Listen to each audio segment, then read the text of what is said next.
yow la kan yow la kan yow la kan c'est qui tey de moo fël buntu bi dugg dindil nekk sama yaram mënuma toog mënuma taxaw. yow la kan c'est qui jàkkaarloog man nga xool ma tey de moom moo fël buntu bi dugg indi ko moo barki dem ba nee naa leen bu sonne dina ñëwal boppam Thierno dindil nekk sama yaram. yow la kan yow la kan sonn bu tax day gën a sonn mu xam dëgg la Thierno dindil lii. wallaay dindi ko. tey de moom fël buntu bi nag mbokk internet yi mbokku téléspectateurs yi yu safoo di seetaan TMS TV defe naa yéen a ko gisandoo ndaw si ngeen gis kat yàgg na ci kër gi presque am na fi weer bi muy ñëw nag moom daaw doon lekk macha allah parce que daawul wax da doon tëdd rek loof donc borom këram andi ko fi ñu jógee ba sébi xotaan am lu nekk ci moom lu doy waar donc sëñ bi doon jëflante ak moom di ko xaar ne woon na nag su sonnee dina sonnee dëgg dina jéem a fexe nu mu génne noonu nag la fa amee parce que instant bi moom moo fël bunt bi kenn indiwu ko moo daal di fël bunt bi daal di dugg ne il faut ñu génnee ko li nekk ci yaramam. naa dindil ma lii. c'est qui yow la kan mais instant bi vite fait bi mu ngi koy sonal ak volcan bi jinne yaa ngi koy kurtu carte ci suuf xam nga bari ci dem wax naa waaw dindi ko bu sonne dina ñëwal boppam waaw nee naa la jinne bul dërkis bul forcé am na nooy koy dumaa ci baatin da nga am li nga bëgg ci moom te doo sonn xam nga loolu bari ci démb rek laa leen ko wax il avait prédit doyen Aziz bari ci démb on a vu donc la demoiselle qui est en train elle-même parce que c'est l'esprit qui se manifeste qui veut vraiment être délivré, être sorti du corps de la demoiselle une bonne fois pour tout ou bien je dirais bien de la dame.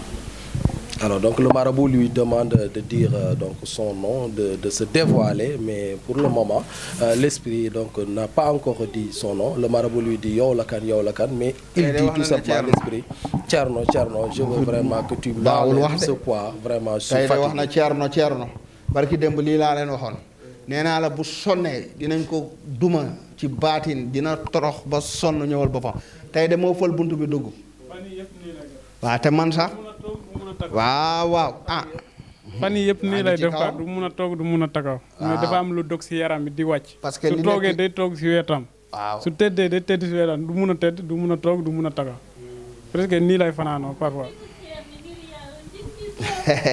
mu fi ñëwee de daawul wax ab néew lañ ñu indiloon fii ab néew dafa daan tëdd comme sagar man damaa tiitoon sax ma ne Alseeni kii est-ce que du fi dee sax wax Jóob est-ce que du dee parce que ab néew kat la ñu indiwoon fii tey moo fël bunt bi dugg pareeguma ci moom la dinaa ko gën a toroxal moom jinne bi sonal ko pour nit ki am jàmm. Thierno dindil lii. déedéet maa bañ dina gën a sonn mbokk yi gis ngeen jinne bu dëgër bopp nii ngay jëflante ak moom doo ko may dara danga koy sonal humilier ko ba mu sonn ba mu lott après nag nga daal di koy génne macha allah.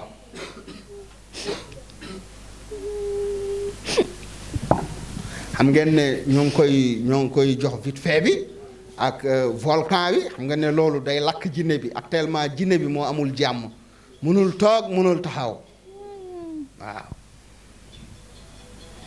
na dem ba ci kanam mu gën a sonn rek waaw déedéet Alseeni mun na dem ba après mu gën a sonn jinne bi criminel dinaa ko wan ne yow nekkoo criminel na dem gën a sonn gën a lot déedéet dem rek ba ci kanam na gën a sonn lii moom defe naa ne lii tamit lu kéemtaane la parce que dama gis tey patient yi fi nekk kii moom tey dafa mel ni dafa jébbalu tey dafa mel ni dafa jébbul liñ naan parce que kii ngeen gis nii patiente la fan yëpp mu ngi fi moom jinne bu dëgër bopp la yor bu dëgër bopp nag fan yii yëpp dafa bañoon lekk bañ a naan munul nelaw munul tëdd munul toog munul taxaw gis ngeen bërki dem bi ñu ko indee fii ni sëriñ bi jëflanteeg moom waaye li ma ci jaaxal tey patient yi macha allah ñu ngi ne ci saal ba toog waaye moom mënatul toog mënatul taxaw mënatul tëdd dafa forcer bunt bi daal di ñëw sëriñ bi ne ko léegi demal ba ca kanam mu ne ko du ma dem du ma génn xaw ma nag lan la sëriñ nee na na génn nee na génn fi mu ne nii moom du ndaw si moo sonn jinne bi nekk ci moom moo sonn jinne bi moo sonn dafa mënatul supporter fi mu ne nii pression bi nga ko teg pression bi la mënul supporter man nag pareeguma ci moom waaw pression bi dama ko gën a bëgg a accélérer mën na delluwaat Alseyni waaw ñëw kay dama foofu di dew man dindi leen lii wax na de ba mu fi ñëwee comme sagar dafa tëddoon fii comme sagar man dama yaakaaroon ne kii day faatu te daanul nangoo wax sax daawul nangoo lekk du wax dañ ko daan yëkkati jàppoo ko génnee ko sama néeg buy dugg dañ koy jàppoo buy génn ñu jàppoo ko tey moo fël bunt bi waaw bu daan sangu dañ ko doon jàppoo waaw sëyam bu njëkk bi lii moo ko tas deuxième sëyam bi tamit dañ koo takk ba mu am ñetti fan rek jinne bi soxor mun na dem ba ci kanam dans 1 mois wala dans 3 mois sëñ bi mbaa kii mun na xaar ñaari weer jinne bi dafa soxor rek dafa koy wan ne yow waaye pression bi nga ko teg moo métti fi mu ne nii keroog ba may dem fii damaa gën a yokk doole pression bi xamoon naa ne bu ma ñëwee tey dina gën a sonn parce que jinne bi moo soxor nag foog ngeen xam loolu mbokk yi li yëpp ci science de faj bi la ci science bi nga xamante ne expérience bi ñu yàlla jox ci wàllu xam ñëw mbokk yéen a ngi gis liggéey bi ni instant bi jinne bi moo sonn actuellement gis nga ko instant bi génn rek lay waaw c'est vrai que actuellement vous avez vu cette jeune dame c'est vrai qui a eu 2 mariages avortés alors depuis qu'elle est là elle a refusé de s'alimenter elle a refusé de boire aussi elle ne pouvait ni se coucher ni se tenir debout ni s'asseoir pourquoi parce qu'elle était complètement désemparée alors on a vu l'autre jour quand elle est venue ici en face du marabout lors des échanges avec le marabout et il avait même refusé de parler. Aujourd'hui, ce qui est bizarre, malgré toutes ces patients qui attendent, nombreux au niveau de la salle d'attente, elle a en tout cas forcé le passage pour venir devant le marabout pour lui dire que je ne peux plus, je veux baisser les armes, j'ai besoin quand même... Ah, dégg nga sonn naa ça c'est un cri de détresse. C'est un cri de détresse, c'est un cri de secours. Alors il veut que le marabout vienne à son secours parce qu'il est fatigué, il n'en peut plus. Avec des pleurs aussi. jinne bi criminel jinne bi ci boppam criminel la. C'est vrai. Et à la voir pleurer aussi c'est émouvant aussi parce que quand même ce djinn qu'on voit est à bout de ce et elle ne veut plus de cette bataille. C'est pas elle qui pleure mais c'est l'esprit bien sûr, l'esprit qui pleure, qui est fatigué. C'est vrai parce qu'elle est possédée par un mauvais esprit alors maléfique qui l'a empêché de dormir, de s'alimenter, de s'asseoir, de faire tout et puis quand même qui a été à l'origine de ces 2 mariages qui ont échoué. Voilà qu'aujourd'hui, mais bien sûr, c'est vrai, pour voir ce que le khalife peut faire, vraiment pour sauver ce mariage. Alors, mais Saliou, ce qui taraude les esprits, le marabout n'est pas encore prêt, on dirait, pour quand même lâcher prise. Hein? Il va encore faire souffrir ce mauvais esprit. Parce que dama ko bëgg a jàppale moo tax. Voilà léegi nag bu dee li mu àndal criminel la. da ngay wan ne loolu yow doo criminel yow munoo. waaw kay nga boole ko ak ñi ko gën a nekk criminel. ñu koy sonal. di ko toroxal di ko duma. bu ko defee nag après day xam ne lépp dëgg la n'est-ce pas. gis ngeen barki Dembo Ndiaye jinne boobu. ñëw di def ay yëfu Jacques San fii. gis ngeen fi ma mujjee ak moom. kii it noonu laay jëflante ak moom. En tout cas fii moom daal Saliou le marabout il est en train en tout cas de le détruire à petit feu.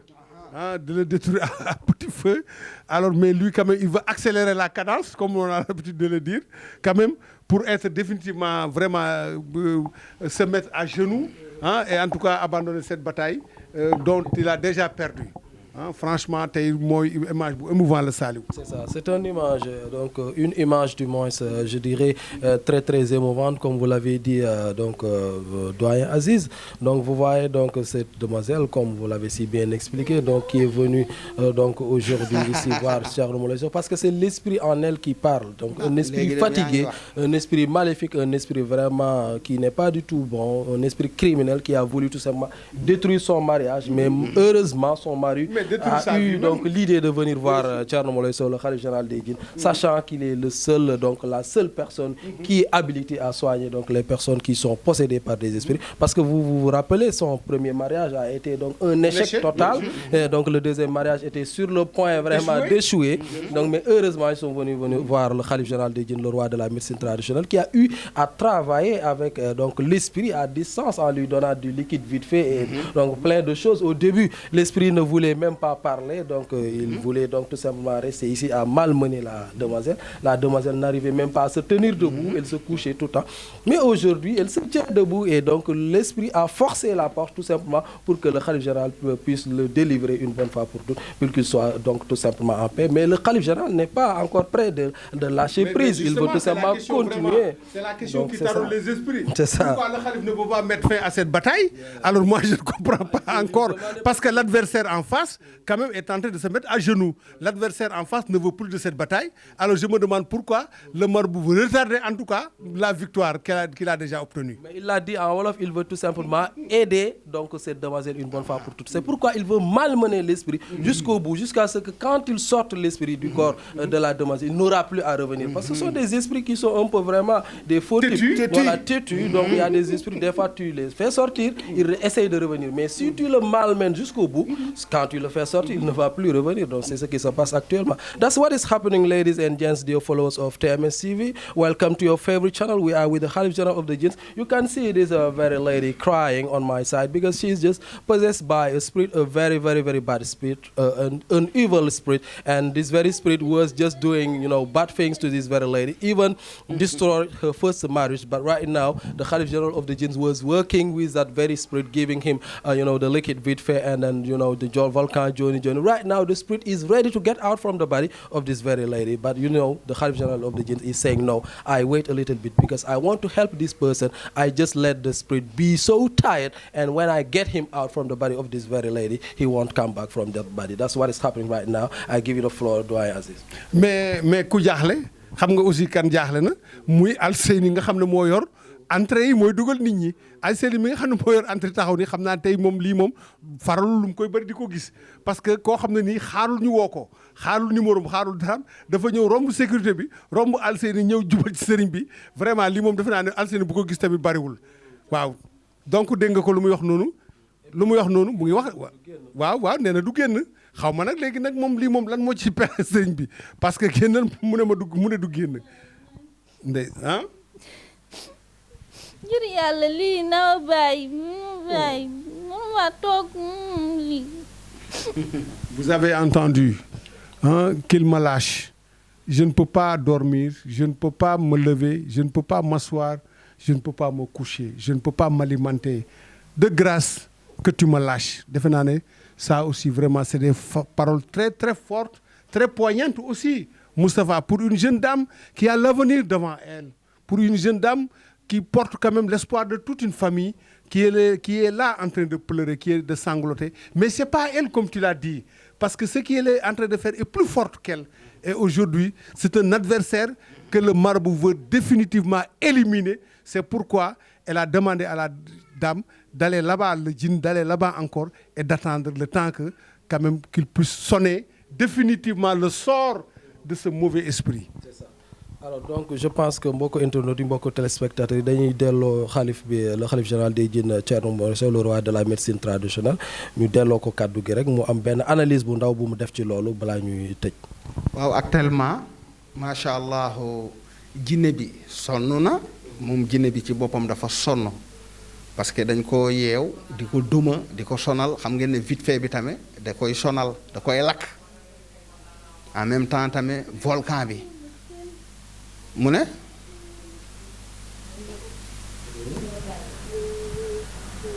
actuellement dafa sonn léegi nag man lii laa bëggoon parce que xale bu jigéen bi kat bu mu fii ñëw ñun ñëpp dañoo tiitoon seen mbokk yi dañoo tiitoon dafa ñëwoon fii comme benn sagar bu tegu bu ñëpp toogee day tëdd muuru xam nga ne loolu dafa yéeme mais ñu nekk ci di ko suur volcan bi di ko sang buñ koy sang dañ koy yëkkati téye ko ñaari personnes yóbbu ñu sang suñ koy suur tamit mënul taxaw comme lii daaw ko def ba mu duggee fi sama kër du taxaw bu maanaam day tëdd rek alhamdulilahi nag may xeex ak ci baatin lu bari dañ na ci moom waaye am na benn kàccoor bu soxor bu ñuul ko bu nekk ci moom bu ñu ko forcé mun nañ gaañ xale bi ñu xeex ma def liggéey baatin def ci suuf baatin gis nga ko actuellement moo fël bunt bi dugg daawul wax ak man daawul fi wax sax daawul dox kon nag xam nga ne ñor na waaw loolu la léegi nag noonu la xam nga dèjà ñor na day gën a ñor nag incha allah ñu daal di koy génne mu am jàmm.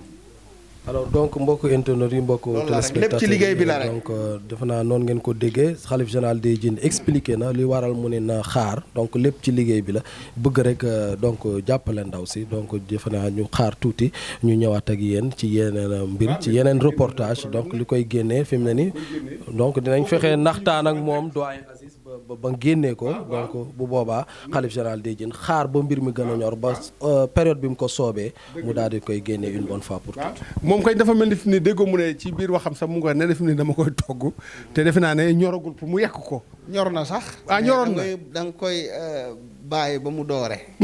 ba kon nag mu ngoog dégg nga sëriñ bi nee na daf koy bàyyi ba mu doore waaye kii moom dafa mel nee na moom nañ ma yekk fi ni la wax fi ni daal bëggatul ci bëggatul toog ci cin li fi ni doyal na sëkk fi ni nee na dañ ko yekk rek parce que nag doyal na ndeysaan dégg nga ko moo ñëw dugg si fi parce que xam nga bu dee daal jinney criminels yi. dëgg la. doo ñëw rek génne leen. foog nga torturer leen. sonal leen xamal ne ñoom. soxor nañ waaye am nga lu leen gën a soxor. bu ko defee boo leen génnewee. ndaw soosu dañ koy xaraamal ilaa yow mi diini. dëgg la. bu ko defee nag ñu daal di toog liggéeyal la. expérience la rek xam-xam aussi. dëgg la noonu lay doxee. waaw léegi kañ xanaa kañ xam seet ba xam nan lay génne rek léegi mun nga génn ba ci kanam. waaw ba xam ñu gunge ko rek waaw mu génn waaw génn bi nag xam naa ne neexu ko mais. waaw li yëpp nag ci cadre de travail bi la ci wàllu baatin rek la. dëgg la dëgg la dëgg la.